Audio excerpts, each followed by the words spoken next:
Hello, my friends. How are you? I hope you are doing great. Welcome into another YouTube video.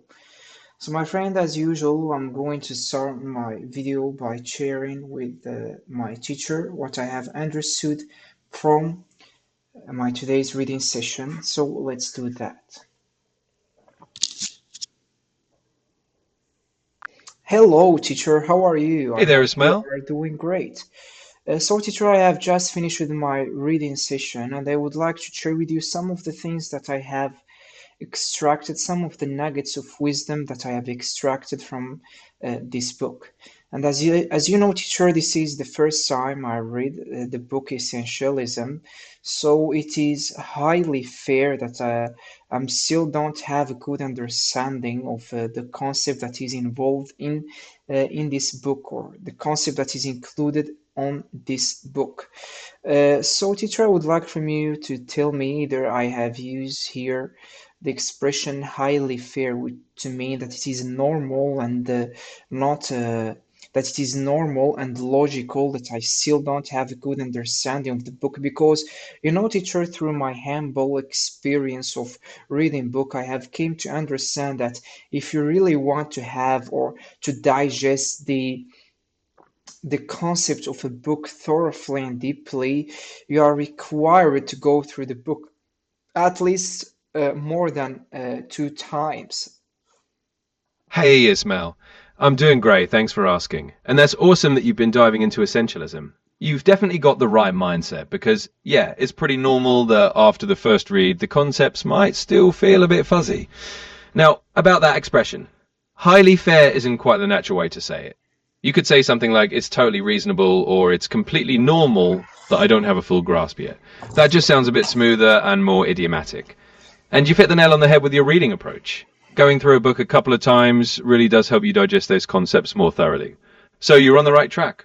Thank you very much, teacher. I really appreciate your help and that you put me at ease because there is some people who when they read a book for the first time and they don't understand it clearly or they don't have a good grasp of the book, that they think that reading it doesn't suit them. I don't know either I've used here the word suit them correctly, and that prevent them from reading further books and gaining good knowledge from future books.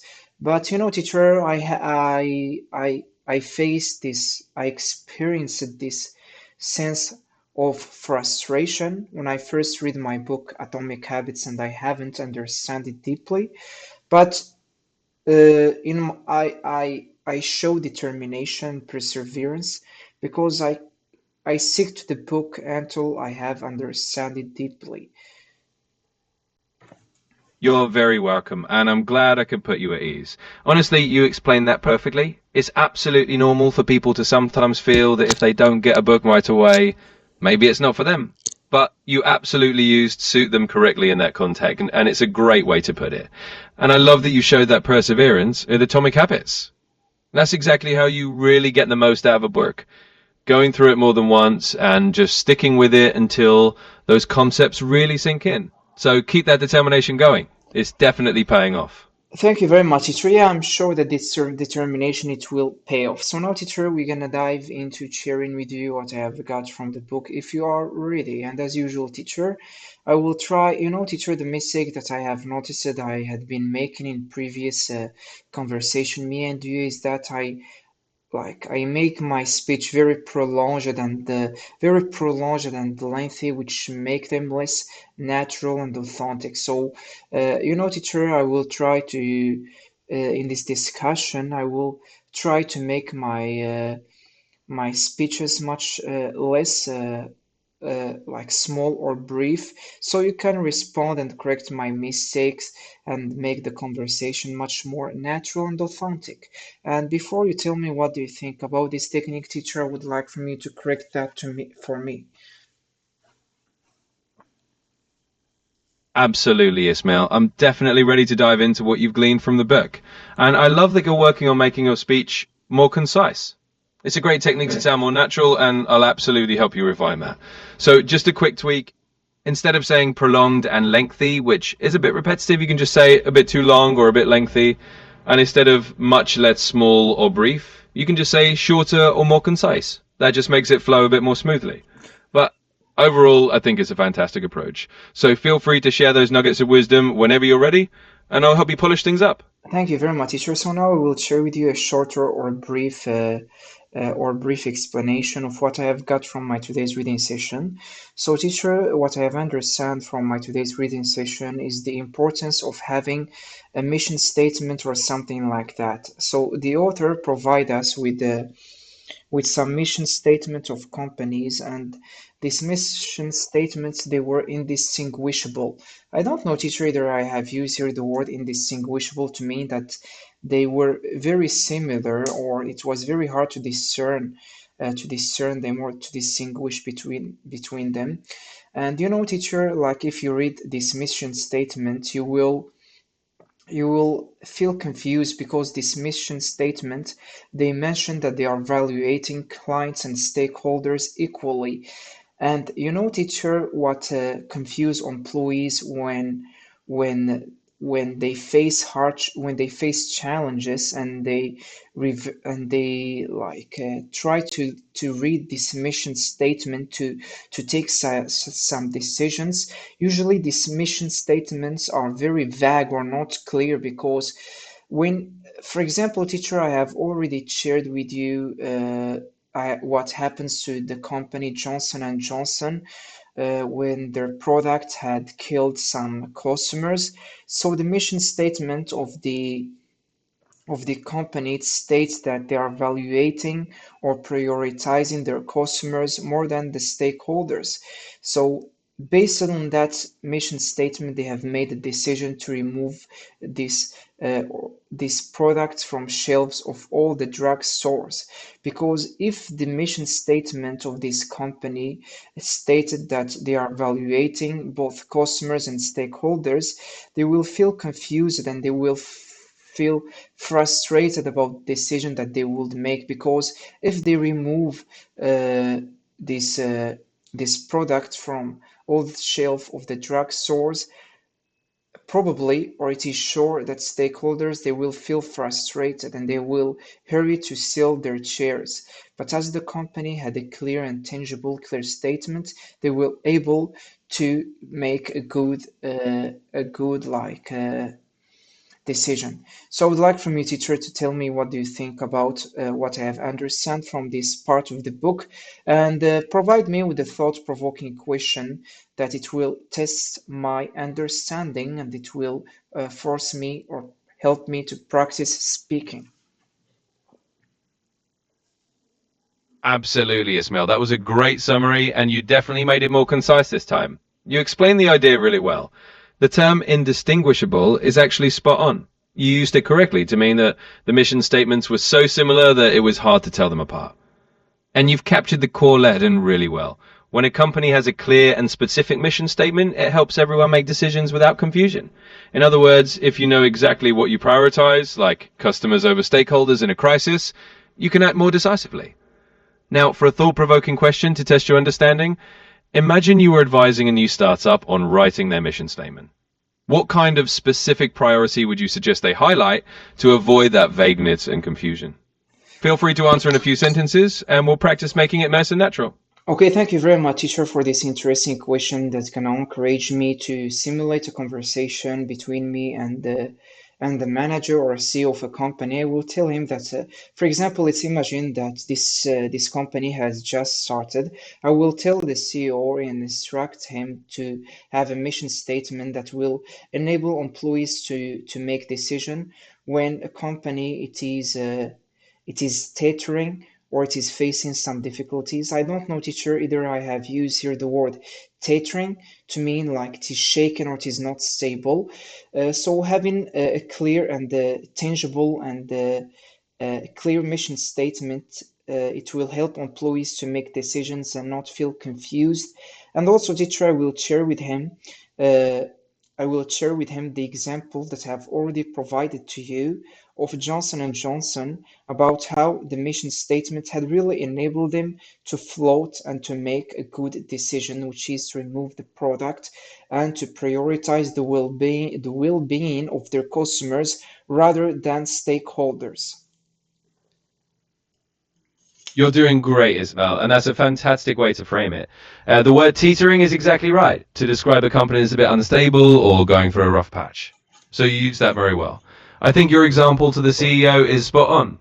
You tell them that a clear, specific mission statement will help their employees know what to do when the company's facing challenges. And by using the Johnson & Johnson story, you're giving a real-world example of how having a concrete priority, like putting customer safety first, can make those tough decisions clearer and easier to handle. So great job. And I'd say you've definitely got a good grasp of that concept. If you're ready, we can keep practicing or move on to another idea.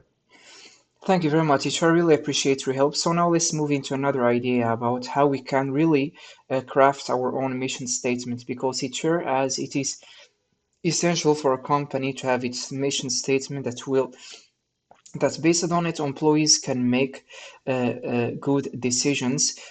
As individuals, we are also required to have mission statement that will enable us to discern or distinguish between the vital few and the trivial many. Because as the author had mentioned in this chapter, that the majority of people who lack a mission statement or a purpose or goal in life, they are drifting in life meaninglessly. They don't have a clear direction, and that which lead them to accept over every opportunity that that get exposed to them. I don't know, teacher, whether if you're exposed to them correctly. So, teacher, the author provide us with a question that if we have a good answer to it, it will enable us to really discern between a good opportunity and a bad opportunity to us. And I have noted this question in my tablet so I can answer it clearly. And I will dedicate some time before I go to bed to answer this question because it is really essential and it's based on answering this question. I will gain mental clarity about the decision that I will do in the future and what are the things that we will say no to them. And this question, teacher, is if we could be truly excellent at one thing, what would it be? And you know, teacher, this one thing, like after we answer what is this one thing, we gonna align the actions that will help us to get better at this one thing and gradually discard or get rid of all the other things that are or goes against this one thing. So what do you think, teacher, about this question? And you know, teacher, as I told you that I'm going to dedicate some time to reflect on this one thing that I really want to get better on it. And you know, teacher, there is a book that is dedicated just for answering this one thing, which is called Great to Good or something like Good to Great. I don't know the author of this book, but this book really enables us to spot or identify the thing that we really need to get good at it, that will set us apart from others, and it will put us at the edge of competition. Absolutely, Ismail. You're doing a wonderful job diving into this text idea. And I think you've nailed the explanation. You used exposed to them just fine, and everything else flows really naturally. The question you brought up from the book is a powerful one. If you could be truly excellent at one thing, what would it be? It's a fantastic way to cut through the noise and figure out what really matters to you. Once you know that one core focus, everything else can fall into place around it. And you're right, there's a book called Good to Great by Jim Collins, which is all about how companies and, by extension, individuals can move from being just good to truly great by focusing on what they can excel at. So I think you've captured it perfectly. It's an essential step for both companies and individuals to have that clarity. And I love that you're planning to take some time before bed to reflect on your own answer. That's a great way to really align your actions with what matters most to you. Yeah, thank you very much, Ishran. You have got it very right. Is by answering this question, by answering this question, I will be able to align all the action that we'll be doing daily that align with this one thing, and that will the act I will state or list all the action that will help me to to better this one thing that I would like to excel at it, rather than drifting or accepting every opportunity or thing that get into my way. So now, teacher, we're gonna move into another chapter, which I have read today, which is the power of no. So, teacher, the author had started this chapter by sharing with us the story of a black woman, of a black woman. This woman, when the driver of the bus told her to stand up, she had responded with no. And I think during this time there was still racism in this country. I forget really the name of this country. So, the courage and the determination of that this woman had exhibited or displayed to this driver had really sparked a civilization movement. So, teacher, the author, he had brought up this story, so we can, so some of the lesson that we can draw from this story is that when we get a request or an invitation from a person that is incongruent with the things that we would like to excel on it, we can just recall this story and the determination of this woman and say no immediately without caring about either without being concerned about how this person feel like either he gonna feel disappointed or angry or irritated by our response. And the author also brought up another how we can say the author also brought up another story from another story of one of the greatest authors, which is Collins. He's the author of one of the most sold books. I don't know, teacher, either I have used here most sold books correctly, uh, which is The Seven Habits of Highly Effective People. So now, teacher, I would like from you to correct and enhance what I have shared with you. Then we can dive into another example that highlight or emphasize the importance of saying no to things that will not better us or help us to improve ourselves. Of course, Ismail. You're doing an awesome job explaining this concept. Let me just polish it up a bit for you. So you're absolutely right about the story and the lesson behind it. You described the scenario perfectly. When someone is asked to do something that goes against what they believe in or what they want to excel at, they can remember that courage to say no. And you're right that the story of that brave woman, Rosa Parks, in the United States during the Civil Rights era, shows how powerful that no can be. You also mentioned another example, and you were spot on with the reference to Stephen Covey, the author of the Seven Habits of Highly Effective People. You can say it's one of the most well known or widely read books, and that makes perfect sense. So, overall, you explained everything really well. The main idea is that saying no is a powerful tool to protect your priorities and your values. And we can definitely dive into another example to see how that idea plays out in different scenarios. Let's go for it. Okay, so now, teacher, I'm going to share with you another example to see how this idea plays out in other scenarios. So, teacher, the author of The Seven Habits of Highly Effective People, which is a book that is widely read by people. Teacher, the author had promised his daughter that once she gonna finish a presentation or something like that. I'm not sure about the thing that his daughter.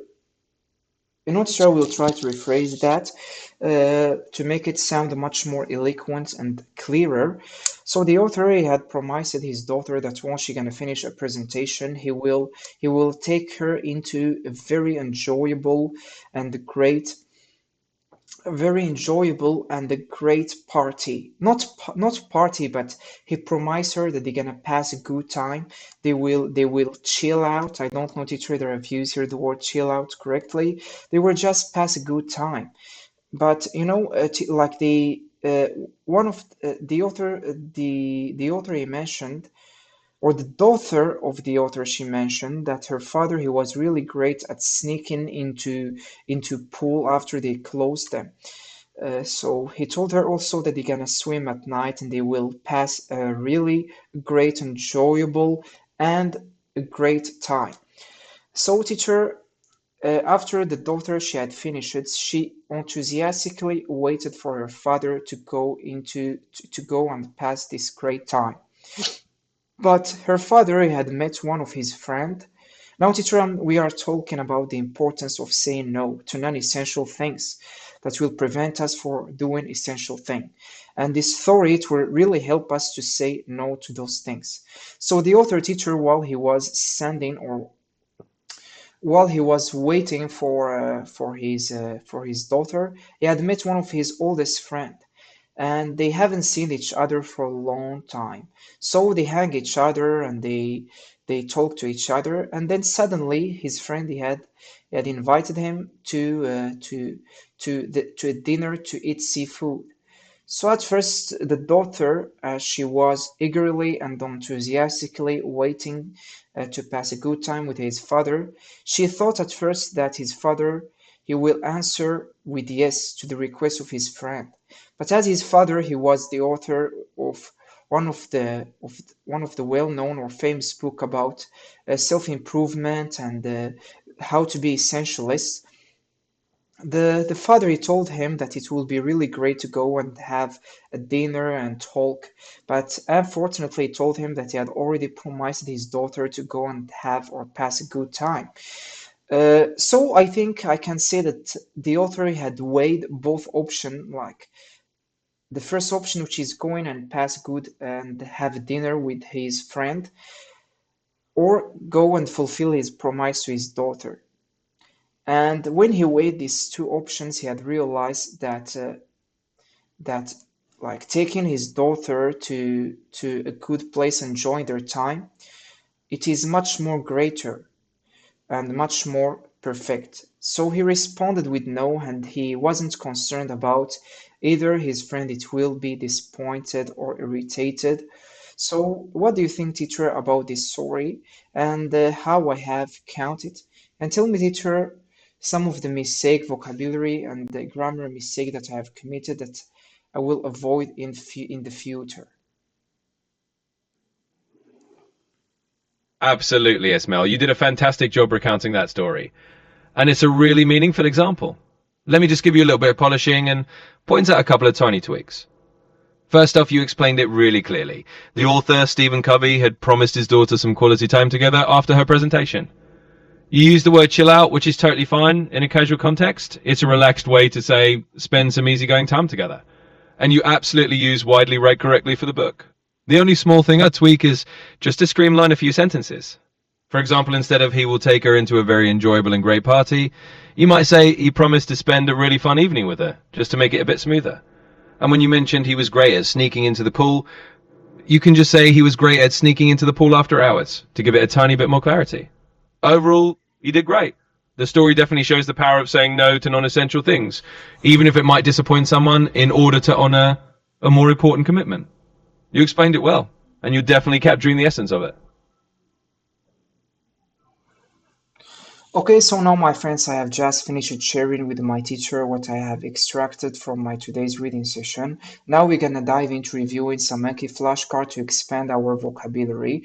And as you know, my friend, as we have already done in previous session, the strategy that we follow while reviewing Anki words is to try to incorporate these words into back and forth conversation, which really increase our retention of these words. So let's do that. Okay, my friends, now let's review Anki word, or let's tackle some Anki word. We're gonna start by the first word, which is smuggle. So I will start conversation with our hello teacher. Now let's move into the second part of our English session, which consists of reviewing Anki flashcards. And tell me, teacher, whether I've used here the word consist correctly Hey and there. provide me with a synonym for it.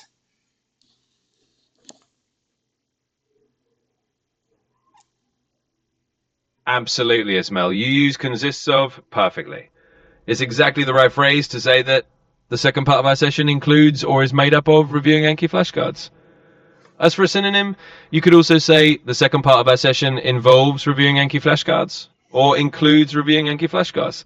Both involves and includes can work nicely as synonyms here. So you're doing great, and let's dive into those flashcards. Thank you very much, teacher. So now let's dive into these flashcards. We're gonna start with the first word, which is smuggle. I think, teacher, that the meaning of the word smuggle, which is to move some illegal goods across the borders.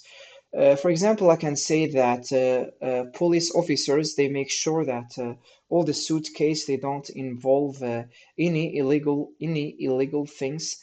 so that enable them or that ensure them that there is no one who gonna smuggle these goods. You know, teacher, I think I need to rephrase this sentence because it sounds a bit awkward. So I would say that in airport there is very strict control by police officers as they pass the suitcase through scanner. I don't know, teacher, whether I've used here scanner correctly. And the scanner, it enable police officers to reveal the goods in the suitcase to make sure that there is anything that is being smuggled. So what do you think, teacher, about my sentence? And as usual, teacher, let's dive into a back and forth conversation. And at some point in the conversation, I would like from you to prompt me to use the word smuggle naturally.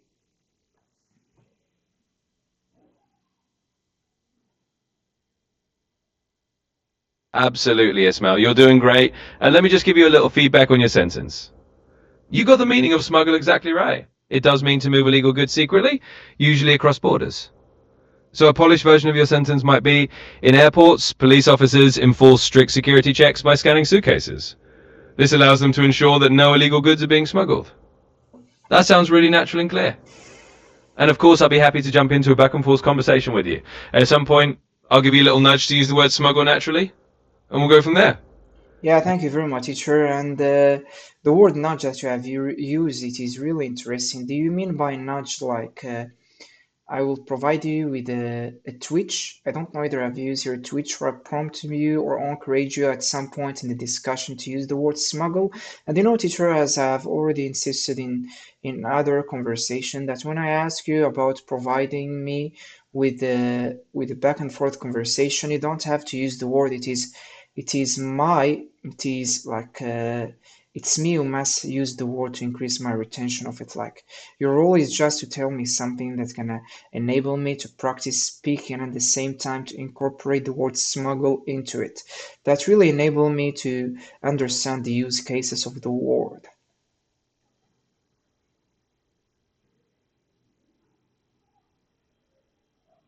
Absolutely, Ismail. You got it just right. By nudge, I mean I'll gently give you a little prompt or a scenario so that you can bring the word smuggle into the conversation naturally.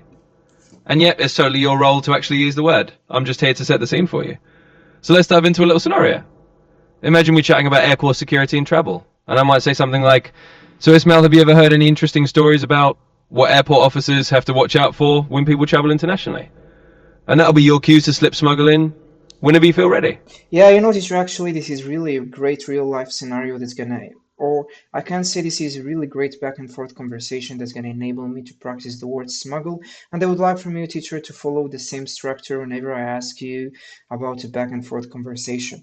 Because here you haven't used the word, but you have told me something that will enable me to practice speaking and at the same time incorporate the word into my response. So I can tell you that the main role of the police officers in the airport is to make sure that there is no one who is smuggling goods or illegal goods into the country, and it is a very hard thing, and where they are relying on scanners, on dogs who are smelling the suitcase because you know these dogs had been trained to smell drugs and some other illegal goods. So when the police officer approach with his dog a suitcase and where there is some illegal merchandise. The dog smelled the suitcase and he saw he saw you know making some sounds or just barking to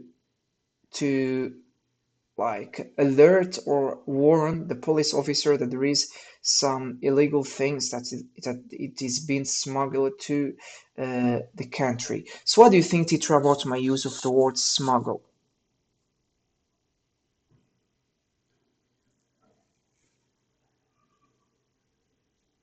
That was excellent, Isabel. You used smuggle really naturally, and your whole response flowed very well. It's exactly how you'd use it in a real conversation. You tied in the idea of police dogs and scanners, and the whole context made perfect sense. I'm really glad the structure works for you, and I'll definitely remember to keep doing it this way. That way you get to practice speaking and drop the word in naturally whenever you're ready. Great job.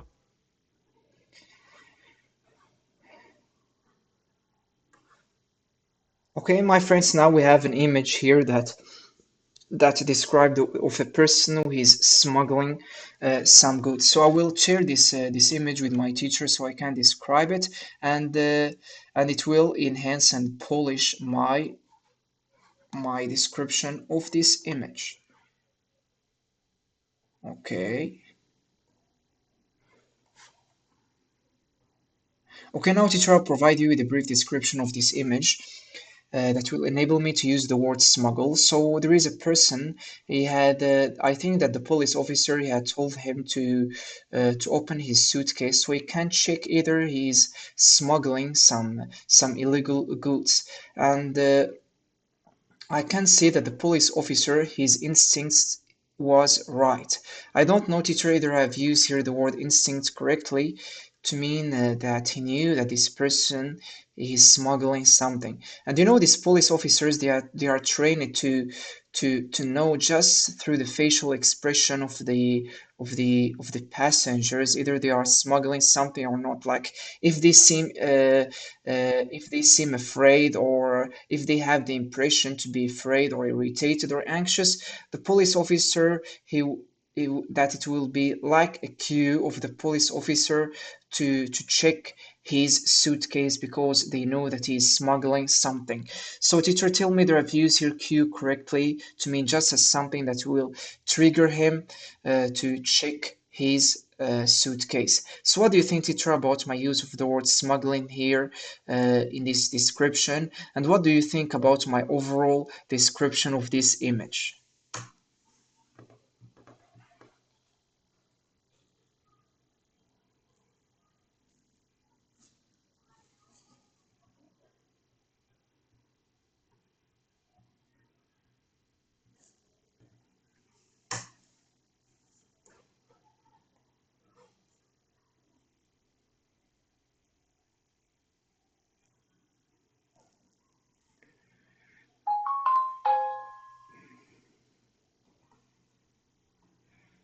Okay, so now my friends, teacher is providing me with a polished version, provide me with the mistake that I have committed, also with a polished description. So I will read this enhanced version and get back to you. Or my friends, I can just read it loudly so you can also get it. Teacher, here is Mel, and let me tell you straight away, you did an excellent job describing the image and using the word smuggle. Your explanation was clear, natural, and very close to how a native speaker will describe such a situation. Let me go through your vocabulary one by one and polish everything for you. Perfect, natural, clear. You used it exactly. He opened his suitcase so the officer can check if he is smuggling illegal goods. Natural and contextually perfect. Used it correctly, but here is a slightly more natural phrasing. The officer's instincts were right. He trusted his instincts. The officer felt that something was suspicious. Your use of cue. Excellent again. Cue means a sign, signal, or hint that triggers an action, and used it exactly. For example, his nervous behavior was a cue for the officer to inspect his suitcase. Polish a description of your paragraph, the enhanced version. Here is how your description would sound in fully polished natural English. In this image, the officer asked the man to open his suitcase to check whether he was smuggling any illegal goods, and it seems the officer's instincts were right, because inside the stuffed toy, the man is hiding something suspicious wrapped in bubble wrap. Border officers are trained to read passengers' facial expression. If someone looks unusually nervous, anxious, or tense, that becomes a cue for the officer to inspect their look age more carefully because it might indicate that they are trying to smuggle something. Okay, that's it, my friend. My teacher provided me also with thought-provoking questions. So let's read it. What specific facial expression or behavior do you think would most clearly reveal that someone is trying to smuggle something? I'll answer it briefly, my friends, and then we can. I'll answer my friend this question, and then we can move into another word. Okay, teacher, I think that some of the facial expressions that trigger an officer, or it is considered that can trigger an officer to check a suitcase of a passenger, is that if this person, if he looks irritated, He looks angry, and the majority of the time, if a person is smuggling illegal goods in an airport, he starts sweating uncontrollably and without any reason, and that might be a cue for officers to check his suitcase.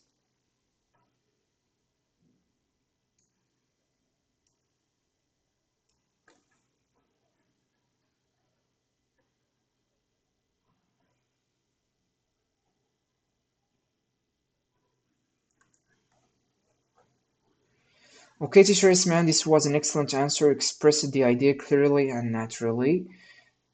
I think some facial expression that can trigger an officer to inspect a passenger's suitcase are irritation, anger, or unusual anxiety.